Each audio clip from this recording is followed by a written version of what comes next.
अस्सलाम वालेकुम dear students. Dear students, आज का जो हमारा लेक्चर है वो एक रिवीजन लेक्चर होगा। जो भी आपने अभी तक पढ़ा, जो हमने 5 लेक्चर्स डिलीवर किए, और कुछ चीज़ें जो है वो इस लेक्चर में नई भी आएंगी जो आपने अभी तक पढ़ा नहीं है उन लेक्चर्स में, और जो from the examination point of view जो बहुत ही इम्पॉर्टेंट चीज़ें हैं। और इसमें ज़्यादातर हम जो फ़िलासफ़र्स हैं सोशोलॉजी के फील्ड में, जिन फ़िलासफ़र्स का ज़्यादा कंट्रीब्यूशन रहा है, तो उन फ़िलासफ़र्स के बारे में हम आज ज़्यादा बात करेंगे। और इसमें आपको नई नई चीज़ें देखने को मिलेंगी, और जो आपके from the examination point of view जो चीज़ें ज़्यादा इंपॉर्टेंट है और जो एग्जामिनेशन में आपके JKSSB फीमेल सुपरवाइज़र के एग्ज़ाम में पूछी जा सकती है। तो चलिए स्टूडेंट्स, लेक्चर स्टार्ट करने से पहले जो इस चैनल पे नए स्टूडेंट्स आए हैं उनसे मेरी गुजारिश है कि वो हमारी चैनल को सब्सक्राइब करें, और सब्सक्राइब करने के साथ साथ चैनल को ज़्यादा से ज़्यादा शेयर करें। सो आई होप कि मेरे जो भी सुपरवाइज़र के स्टूडेंट्स हैं वो ज़्यादा से ज़्यादा इस चैनल को शेयर करेंगे, ताकि ये सब जो आपके साथ जो पढ़ रहे हैं सुपरवाइज़र सोशोलॉजी को, वो भी इन वीडियो लेक्चर्स को अच्छी तरह से देख लें और इनसे फ़ायदा उठा सकें। तो दोस्तों, चलिए हम स्टार्ट करते हैं आज का ये लेक्चर, जिसमें हम एक रिविजनरी क्लास होगा। ये एक रिवीजन होगा उन पिछले लेक्चर्स का जो हमने अभी तक डिलीवर किए हैं। तो सबसे पहले हम शुरू करते हैं। आपके स्क्रीन के सामने जो है हमारे सबसे बड़े फिलोसफर सोशोलॉजी के, जिनका नाम है ऑगस्ट कॉम्टे। तो ऑगस्ट कॉम्टे जो है, ही इज़ नोन एज, आपने पढ़ा होगा कि इनका नाम जो है, इनका नाम सोशोलॉजी में सुनहरे अल्फाज से लिखने के लायक है, क्योंकि इनका नाम जो है, इनको कहा जाता है father of sociology. He is known as the father of the discipline of sociology. Father of sociology Auguste Comte को नाम दिया गया है, क्योंकि इनका एक बहुत बड़ा कंट्रीब्यूशन रहा है सोशोलॉजी के फील्ड में। And he was the first philosopher who coined the term, who introduced the term sociology। यही वो सबसे बड़ा फिलोसफर है, पहला फिलोसफर है जिसने सोशोलॉजी टर्म को इंट्रोड्यूस किया, और इसीलिए इस फिलोसफर को, ऑगस्ट कॉम्टे को, कहा जाता है father of sociology. And this credit goes to him, and he was a French philosopher. ये ऑगस्ट कॉम्टे जो है, ये भी आपके एग्जाम में पूछा जा सकता है कि ये जो ऑगस्ट कॉम्टे है, इनकी बर्थ कब हुई? 1798 में। इनकी डेथ हुई 1857 में। ये आपको याद रह सकता है 1857 के रिवोल्ट से।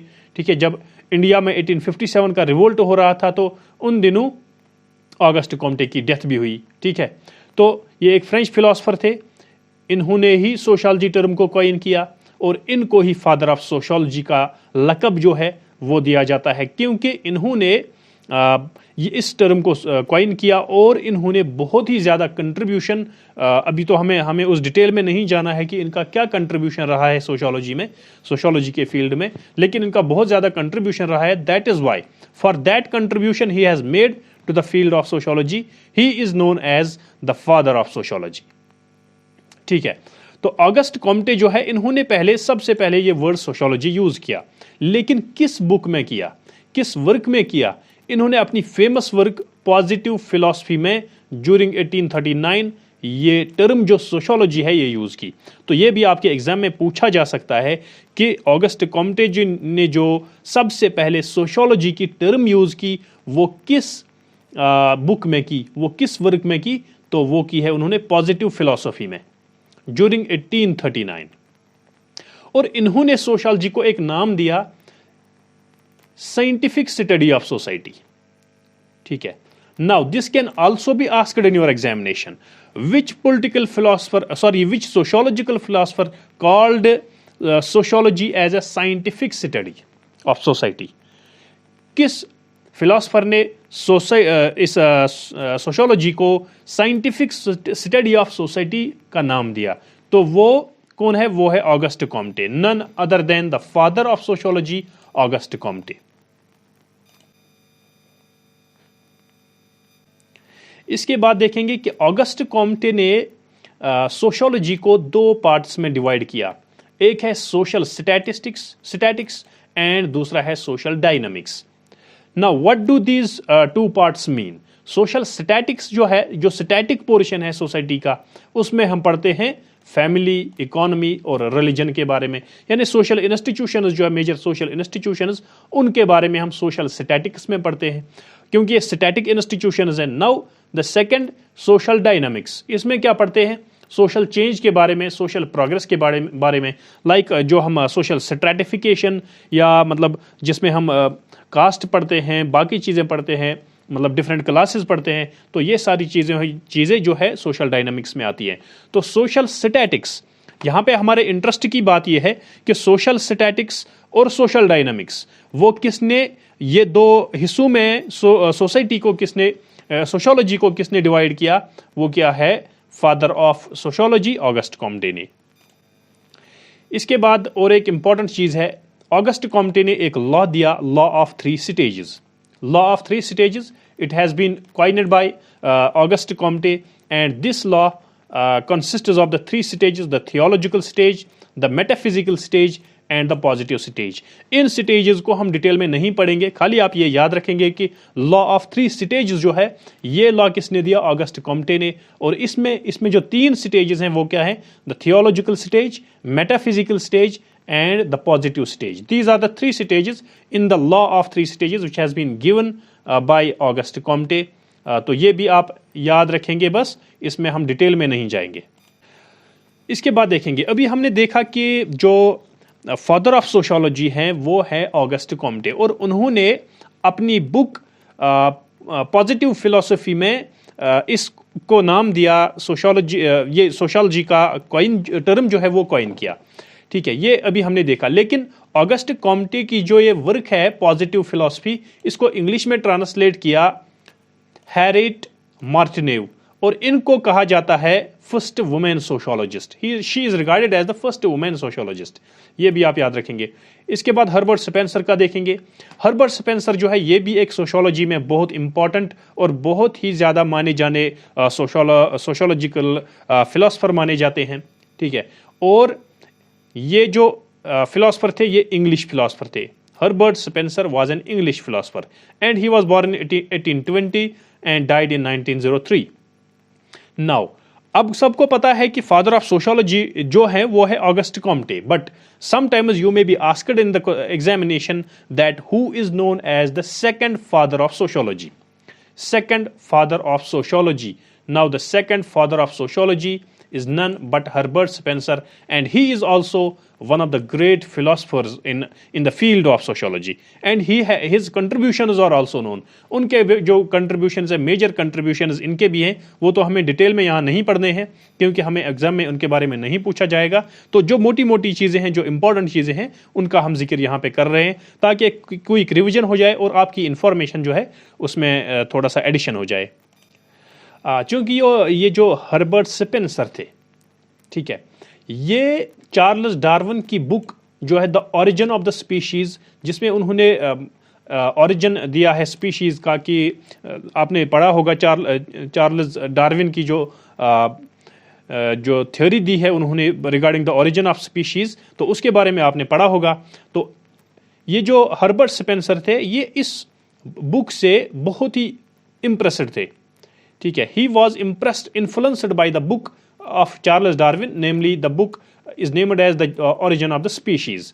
इस बुक से ज़्यादा इन्फ्लुएंस्ड थे। तो इन्होंने क्या किया? इन्होंने ये कंसेप्ट जो है, concept of evolution of animals use किया to explain the evolution of society, and he compares the society to human organism. ठीक है, तो ये बहुत ही इंपॉर्टेंट चीज है जो आपको समझने की जरूरत है और जो आपको नोट डाउन करने की जरूरत है। जो हर्बर्ट स्पेंसर थे उनका मेजर कंट्रीब्यूशन क्या रहा है सोशियोलॉजी में? उनका ये कंट्रीब्यूशन रहा है कि देखिए, पहले तो वो उनकी आइडियोलॉजी जो थी वो इन्फ्लुएंस थी by Charles Darwin's theory of origin of species, and he was influenced by his book the origin of species. इसलिए उन्होंने इस थ्योरी को कंपेयर किया, इस थ्योरी को अप्लाई किया और यूज किया किस कंसेप्ट में? Concept of evolution of society. यानी एवोल्यूशन ऑफ सोसाइटी जो है, इन्होंने इसमें कंसेप्ट यूज किया एवोल्यूशन ऑफ एनिमल्स का। ठीक है, और इन्होंने सोसाइटी को कंपेयर किया किसके साथ? The human organism. Human organism के साथ इन्होंने सोसाइटी को कंपेयर किया। ये भी आप याद रखें, ये आपके एग्जाम में पूछा जा सकता है। तो ये कुछ इंपॉर्टेंट चीजें हैं इनके बारे में, हर्बर्ट स्पेंसर के बारे में, जिनका बहुत ही बड़ा कंट्रीब्यूशन रहा है। इसके बाद और एक चीज जो इनके बारे में इंपॉर्टेंट है वो है ये, यहां पे आप देख सकते हैं, he also developed a theory of two types of society. इन्होंने एक थ्योरी दी जिसमें इन्होंने डिस्क्राइब किया कि there are two types of society, एक है मिलिटेंट सोसाइटी और दूसरी है इंडस्ट्रियल सोसाइटी। ठीक है, so the concepts of militant society and industrial society, these concepts have been given by Herbert Spencer. तो ये भी आप नोट डाउन करके रखिए, हर कोई चीज जो आप नई यहां पे देख रहे हैं आप नोट डाउन करके रखिए, तो ताकि आपके नोट्स में जो है वो वैल्यू एडिशन हो जाए थोड़ी सी। हर्बर्ट स्पेंसर के जो मेजर वर्क्स हैं, मेजर बुक्स हैं, इन्होंने लिखी हैं social statics, first principles of ethics, the man versus, ये actually the man versus state है, the study of sociology and principles of sociology. ये सारी बुक्स जो हैं ये इन्होंने लिखी हैं हर्बर्ट स्पेंसर ने। इसके बाद है इमाइल डर्कहीम। तो इनका जन्म जो होता है वो 1858 में होता है और 1917 में इनकी डेथ होती है। इमाइल डर्कहीम जो है ये भी एक बहुत बड़े फिलोसफर माने जाते हैं सोशियोलॉजिकल नॉलेज में, और ये भी एक फ्रेंच फिलोसफर थे। ये भी आप याद रखिए, डर्कहीम जो है ये एक फ्रेंच फिलोसफर है और इनको कंसिडर किया जाता है, इन्होंने कंसिडर किया है, also considered society as an important unit of sociological study like Spencer. ठीक है, और इन्होंने इंट्रोड्यूस किए rules of sociological method to carry out the scientific study of society. जो कि अभी हम पढ़ रहे थे कि ऑगस्ट कॉम्टे ने सोशियोलॉजी को डिस्क्राइब किया as a scientific study of society, and now Durkheim introduced the rules of sociological method to carry out this scientific study. इस साइंटिफिक स्टडी को कैरी आउट करने के लिए डर्कहीम ने रूल्स ऑफ सोशियोलॉजिकल मेथड जो है वो इंट्रोड्यूस किए। और इनकी जो मेजर बुक्स हैं ये आप देख सकते हैं, मेजर वर्क्स जो हैं, the division of labour in society, the rules of sociological method, the elementary forms of religious life, and he started a journal. इन्होंने एक जर्नल भी स्टार्ट किया by the name of annee sociologique. ठीक है, तो इन्होंने ये सारी बुक्स और जर्नल्स लिखे हैं, ये भी आप नोट डाउन कर सकते हैं। इसके बाद बारी आती है none other than the great Karl Marx. Karl Marx का जन्म 1818 में होता है और 1883 में इनकी डेथ होती है, and he was a great philosopher, he was a German philosopher. ये जर्मनी के रहने वाले थे, जर्मन फिलोसफर थे कार्ल मार्क्स। ये आप एक अहम चीज यहां पे नोट डाउन करके रखिए। कार्ल मार्क्स जो हैं इनको कंसिडर किया जाता है to be one of the founders of modern sociology. Modern sociology के फाउंडर्स में से इनको कंसिडर किया जाता है। ठीक है, बिकॉज इन्होंने थ्योरी ऑफ सोशल चेंज भी दी, इन्होंने इसकी एनालिसिस भी की, सोशल कन्फ्लिक्ट की एनालिसिस की and revolution, social conflict and revolution की एनालिसिस की बुनियाद पे और थ्योरी ऑफ सोशल चेंज की बुनियाद पे इनको कंसिडर किया जाता है one of the founders of modern sociology. और मार्क्स जो है इन्होंने क्या कहा, human society had progressed through different stages. इन्होंने ह्यूमन सोसाइटी को डिफरेंट स्टेजेस के जरिए पढ़ा है और इन्होंने कहा है कि ह्यूमन सोसाइटी जो है वो डिफरेंट स्टेजेस से गुजरी है, और कैपिटलिज्म जो है इनमें से सबसे लेटेस्ट स्टेज है, जो लेटेस्ट फेज है। जिन स्टेज से ह्यूमन सोसाइटी गुजरी है, कार्ल मार्क्स कहते हैं कि उनमें से कैपिटलिज्म सबसे लेटेस्ट फेज है। उन फेजेस में से, उन स्टेजेस में से कैपिटलिज्म सबसे लेटेस्ट स्टेज है। और कार्ल मार्क्स जो हैं उनको तो जाना ही जाता है for his theory of class conflict. Class conflict में ये क्या कहते हैं कि जो हिस्ट्री में अगर हम देखें तो हमेशा हिस्ट्री में जो हमेशा देखा गया है कि दो क्लासेस हमेशा से एग्जिस्ट रहे हैं सोसाइटी में। ठीक है, दो classes, capitalists and the workers. The capitalists they are known as the proletariat, and the workers they are known as the bourgeoisie and the workers the proletariat। ठीक है, तो इन्होंने हमेशा से सोसाइटी को देखा है इस नज़र से। इन्होंने हमेशा क्लास कन्फ्लिक्ट पे जोर दिया और इन्होंने कहा कि हमेशा से हिस्ट्री में अगर हम देखें तो क्लास जो है, क्लास कन्फ्लिक्ट जो है, this class conflict is the key to history. इन्होंने क्लास कन्फ्लिक्ट पे ज़्यादा जोर दिया है कि हमेशा हिस्ट्री में, तारीख में हमेशा दो जो ग्रुप्स हैं वो देखे गए हैं, और वो है डिक्टेटर, वो है सॉरी प्रोलेटेरिएट एंड द बॉर्जियोसी। ठीक है, तो ये क्लास कन्फ्लिक्ट जो है ये एक इंपॉर्टेंट थ्योरी है कार्ल मार्क्स की। इनकी बुक्स के बारे में तो क्वेश्चन आ ही सकता है एग्जाम में, और ये भी आप याद रखें, the German ideology, the poverty of philosophy, the Holi family, the manifesto of the communist, और सबसे इंपॉर्टेंट बुक, सबसे इनकी इंपॉर्टेंट बुक वो है दास कैपिटल। तो ये है सबसे इनकी इंपॉर्टेंट बुक, और ये आप जरूरी याद रखें। तो इनके बारे में आप के एग्जाम में क्वेश्चन जरूर पूछा जा सकता है। इसके बाद जो और एक इंपॉर्टेंट फिलोसोफर हैं वो है मैक्स वेबर। और मैक्स वेबर जो हैं, मुझे लगता है कि इनके नाम के बगैर सोशियोलॉजी का कंसेप्ट जो है, सोशियोलॉजी का सब्जेक्ट जो है वो इनकम्प्लीट है। Without the name of max weber the subject of sociology it is totally incomplete. And max Weber, और जहाँ तक मैक्स वेबर का सवाल है, जहाँ तक मैक्स वेबर की बात है, तो इनका नाम और ब्यूरोक्रेसी का नाम, characteristics of bureaucracy, they are inter related. Max Weber and characteristics of bureaucracy, these are two inter related things. ठीक है, Weber attempted to explain the basic characteristic of bureaucracy, जो बुनियादी कैरेक्टरिस्टिक फीचर्स हैं bureaucracy के। तो weber का काम क्या था? वेबर ने इन्होंने ब्यूरोक्रेसी के कैरेक्टरिस्टिक्स को एक ग्रेट डिटेल में बयान किया। ठीक है, तो जब अगर आपके एग्जाम में पूछा भी जा सकता है कि कैरेक्टरिस्टिक्स ऑफ ब्यूरोक्रेसी के बारे में कौन से फिलोसफर है, कौन से सोशियोलॉजिस्ट ज़्यादा मशहूर हैं, तो वो है मैक्स वेबर। और मैक्स वेबर जो है ये भी कार्ल मार्क्स की तरह एक जर्मन सोशियोलॉजिस्ट थे। ठीक है, Karl Marx was also a German philosopher and so was Max Weber, he was also a German sociologist.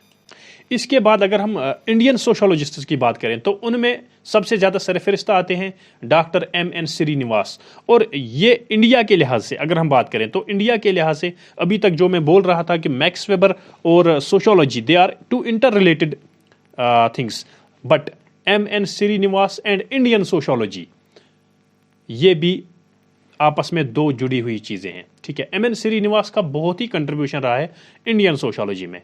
ठीक है, तो ये भी 1916 में पैदा हुए और 1999 में यानी हाल ही में इनकी डेथ भी हुई है। ये है M.N. Srinivas, the great Indian sociologist. इनकी जो फेमस बुक है वो है religion and society among the Coorgs of South India. ठीक है, तो ये इनकी फेमस बुक है और इन्होंने एनालाइज किया है इन प्रोसेसेस को, sanskritisation, westernisation and dominant caste. These social processes and social changes have been greatly analyzed and discussed by M.N. Srinivas. तो ये भी आप ये अहम चीज़ें अपने नोट्स में नोट डाउन कीजिए। तो इसके बाद देखेंगे सोसाइटी। चूंकि मैंने पहले ही कहा कि एक रिवीजन लेक्चर है तो इसमें आपका रिवीजन हो जाएगा और बहुत सारी नई चीज़ें जो है वो आपको देखने को मिलेंगी। सोसाइटी जो है ये एक मोस्ट फंडामेंटल कंसेप्ट है सोशियोलॉजी में। ठीक है, और सोसाइटी जो है ये एक इंसान के लिए बहुत ही ज़रूरी है। Human life and society, these are two faces of the same coin, these are two important things. इंसान की ज़िंदगी और सोसाइटी ये दो बहुत ही अहम चीज़ें हैं, एक दूसरे के साथ जुड़ी हुई हैं, क्योंकि इंसान जो है वो अकेला नहीं रह सकता। दैट इज़ वाई एरिस्टोटल ने ह्यूमन बीइंग को क्या नाम दिया? Man is a social animal and he can not live alone, he has to live in a society. Therefore society is very important, a very important concept for the existence of human beings। और society जो है ये term जो है ये derive की गई है from Latin word socius which means companionship और फ्रेंडशिप। ठीक है, सो it means companionship or friendship. Therefore society we can say that a group of people who are living together in a place। तो इसके detail में आप मेरा पहला video भी देख सकते हैं। मैकवर एंड पेज ने कैसे डिफाइन किया? Society is web of social relations. Society is the web of social relations, ऐसे मैकवर और पेज ने इसको डिफाइन किया है। इसके बाद अगर हम GDM कोल की डेफिनेशन देखें, society is complex of organised associations and institutions with in the community. ठीक है, तो ये कुछ डेफिनेशंस है, इसके बाद भी कुछ डेफिनेशंस हम देखेंगे।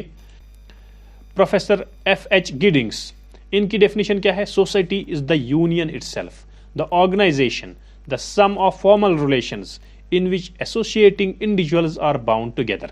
ये इनकी डेफिनेशन है। तो ये कुछ इंपॉर्टेंट डेफिनेशंस है सोशोलॉजी को लेके, ये भी आप याद रखें। और इनमें सबसे ज़्यादा इंपॉर्टेंट जो है पहली मैकवर और पेज की डेफिनेशन है। इसके बाद देखेंगे हम कैरेक्टरिस्टिक्स ऑफ सोसाइटी। तो कैरेक्टरिस्टिक्स ऑफ सोसाइटी जो है ये भी हमने पढ़ा है, इससे पहले तो ये चीज़ भी हमने पढ़ी है। और सोसाइटी जो है द ग्रुप ऑफ ग्रुप्स, इसमें बहुत सारे ग्रुप्स हैं और उनका ये ग्रुप एक होता है, ठीक है। And this definition has been given by H.M. Johnson, that he has remarked that society is the group of groups. Secondly, society is a web of social relations as pointed out by Macquer and Page. Macquer and Page की जो अभी हम definition पढ़ रहे थे, तो उसमें हमने देखा कि सोसाइटी जो है it is a web of social relations. ये एक सोशल रिलेशंस का एक जाल है एक सोसाइटी। ये डेफिनेशन जो है ये मैकवर एंड पेज ने इसको दी है। सिमिलैरिटी और likeness, this is also one of the characteristic, ठीक है, क्योंकि एक सोसाइटी में अगर हम देखें तो लोग जो होते हैं वहाँ सिमिलैरिटीज़ होती हैं उनके, for example their needs, their works, their aims, ideas, values, their cultures, their languages and so on, their dress code, तो सब चीज़ें जो है वो सिमिलर होती हैं। इसलिए सिमिलैरिटी जो है this is also one of the characteristics of sociology. Similarly differences in society, now only there are not only similarities और likenesses but there are also differences in society, ठीक है। So likeness and differences, we can say these are the two faces of the same coin. Now we can see differences among people, like natural differences are there. उनके interest में differences होती है, उनकी ability में differences होती हैं, लेकिन मतलब जो लोग हैं वो डिफरेंट एबिलिटीज़ के होते हैं, डिफरेंट टैलेंट्स के होते हैं, डिफरेंट एटीट्यूड्स के होते हैं, डिफरेंट इंटेलिजेंस लेवल्स के होते हैं। तो ये डिफरेंसेस भी सोसाइटी में पाई जाती हैं। अगरचे हम एक तरफ से देखते हैं कि सिमिलैरिटीज़ और दूसरी तरफ से जो है वो डिफरेंसेस भी पाई जाती हैं सोसाइटी में। So similarities and differences, these are the two sides of the same coin, two faces of the same coin, and these two are equally important for their existence in the society. Similarly cooperation and division of labour, cooperation and division of labour जो है this is also very important essentiality in the society, ठीक है, क्योंकि cooperation जो है people जो है वो अपने जॉयज़ एंड सॉरोज आपस में शेयर करते हैं या अपने काम जो है, ठीक है। डिवीजन ऑफ लेबर अगर होगा सोसाइटी में तो तभी हर कोई काम जो है वो अच्छी तरह से जो निभाया जाएगा, हर कोई काम जो किया जाएगा वो इसी बुनियाद पे किया जाए कि वहाँ पे डिवीजन ऑफ लेबर होगा। फीमेल्स को एक किस्म के काम और मेल्स को अलग किस्म के काम दिए जाएंगे, तो तब एक डिवीजन ऑफ लेबर होगा, ठीक है। तो ये डिवीजन ऑफ लेबर, ये कोऑपरेशन, म्यूचुअल कोऑपरेशन, ठीक है, या division of labour on the basis of interest, ability, sex and age, इन बुनियादों पे डिवीजन ऑफ लेबर होना चाहिए ताकि सोसाइटी में जो है वो एक बिल्कुल एक अच्छे अंदाज से काम हो सके, एक प्रॉपर वे में काम हो सके। इंटरडिपेंडेंस मीन्स जो अभी हम पढ़ रहे थे cooperation and interdependence, these are also important. Interdependence means कि सोसाइटी में जो भी लोग रहते हैं वो एक दूसरे पे इंटरडिपेंडेंट होते हैं, क्योंकि हर किसी इंसान में खुद ही सारी क्वालिटीज़ नहीं पाई जाती, सारी एबिलिटीज़ नहीं पाई जाती, तो इसलिए इंटरडिपेंडेंट रहना एक दूसरे के ऊपर, ये भी बहुत इंपॉर्टेंट चीज़ है ताकि सोसाइटी में जो है वो मतलब हर कोई इंसान एक स्मूथ लाइफ गुजार सके। इसी तरह social control, society has its own ways and means of controlling the behaviour of its members, ठीक है। सोशल कंट्रोल होता है एक हर किसी इंडिविजुअल पर। देखिए हमारी सोसाइटी की भी अगर हम बात करें तो यहाँ पे भी सोशल कंट्रोल होता है। कोई भी बंदा कोई काम करने से पहले सोचता है कि अगर मैं ये काम करूँ तो मेरी सोसाइटी क्या कहेगी, अगर मैं ये काम करूँ तो मेरी सोसाइटी क्या कहेगी। तो ये जो है, ये कस्टम्स जो हैं, ये ट्रेडिशंस जो हैं, ये और वी कैन से जो कल्चर्स है हमारे, तो ये सारी चीज़ें जो है ये they act as social controls on individuals. हर कोई मेंबर जो है सोसाइटी का, उस पे ये चीज़ें एक सोशल कंट्रोल की तरह काम करती हैं, ठीक है, क्योंकि काम करने से पहले बंदा 1000 बार सोचता है कि अगर मैं ये काम करूँ तो मेरी सोसाइटी क्या कहेगी, ठीक है। So these things act as a social control on the individual on the member of a society. इसके बाद देखा था हमने टाइप्स ऑफ सोसाइटी, और इसमें हमने प्री मॉडर्न और we can say pre industrial society and post industrial societies पढ़ा था। ठीक है, ये सारी चीज़ें जो हैं, और प्री मॉडर्न सोसाइटीज़ या प्री इंडस्ट्रियल सोसाइटीज़, उसमें हमने hunting and food gathering societies पढ़ी थी। Fishing, hunting and gathering, these were all the businesses of those people who are living in the pre modern societies. ठीक है, तो ये सारी चीज़ें हमने टाइप्स ऑफ सोसाइटीज़ में पढ़ी हैं, तो ये आप वहाँ पे इसका रिवीजन कर सकते हैं। इसके बाद हमने कम्युनिटी के बारे में पढ़ा था। कम्युनिटी जो है ये एक जियोग्राफिकल एरिया होता है जहाँ पे एक ग्रुप ऑफ पीपल रहता है। ठीक है, तो जहाँ पे लोग रहते हैं, किसी भी कोई भी ग्रुप ऑफ पीपल जब एक पर्टिकुलर एरिया में एक डिफाइंड प्लेस पे रहते हैं, ठीक है, और उनके बीच में एक कम्युनिटी सेंटिमेंट पाया जाता है, then that area, that group of people living in that area having a community sentiment, that is known as community. तो ये भी हमने पढ़ा है। ठीक है, और क्योंकि मैंने पहले भी कहा कि ये हमारा एक रिवीजन लेक्चर है, मैं थोड़ा थोड़ा बिल्कुल आपको सुपरफिशियली बोल रहा हूँ हर किसी चीज़ के बारे में, ताकि एक रिवीजन हो जाए आप सबको। ठीक है, मीनिंग एंड डेफिनेशंस, इसके बारे में आप मीनिंग एंड डेफिनेशंस पढ़ेंगे। तो इसकी डेफिनेशन जो है वो तो हमने ऑलरेडी पढ़ी हुई है। मीनिंग तो आपको मैंने अभी बताया, और डेफिनेशंस जो है ये कुछ एडिशनल डेफिनेशंस हैं जो आप देख सकते हैं, जो हमने मुझे लगता है पहले नहीं पढ़ी है। ये भी आप अपनी डेफिनेशंस में E.S. बगाडस की डेफिनेशन आप ऐड कर सकते हैं, किंग्सले डेविस की और लुंडबर्ग की। ये सारी डेफिनेशंस जो है ये वेरी इंपॉर्टेंट डेफिनेशंस हमने कलेक्ट की हैं, और ये डेफिनेशंस जो है आप अपने नोट्स में उतारिए और इनको रिवाइज कीजिए। तो फ्रेंड्स, हम आज का लेक्चर यहाँ पे ही एंड करते हैं। इंशाल्लाह we will complete this revision tomorrow and we will go on with the association part, और जो भी इसमें चीज़ें रहती हैं वो टाइम एंड अगेन आपके सामने लाते रहेंगे इंशाल्लाह। तो आज का लेक्चर जो है वो हम यहाँ पे ही ख़त्म करते हैं इंशाल्लाह। आई होप कि ये लेक्चर आपको पसंद आया होगा, और जो भी हमारे नए स्टूडेंट्स आते हैं चैनल पे, उनसे गुजारिश है कि वो हमारी चैनल को सब्सक्राइब करें और हमारी चैनल को ज़्यादा से ज़्यादा शेयर करें। अल्लाह हाफिज़।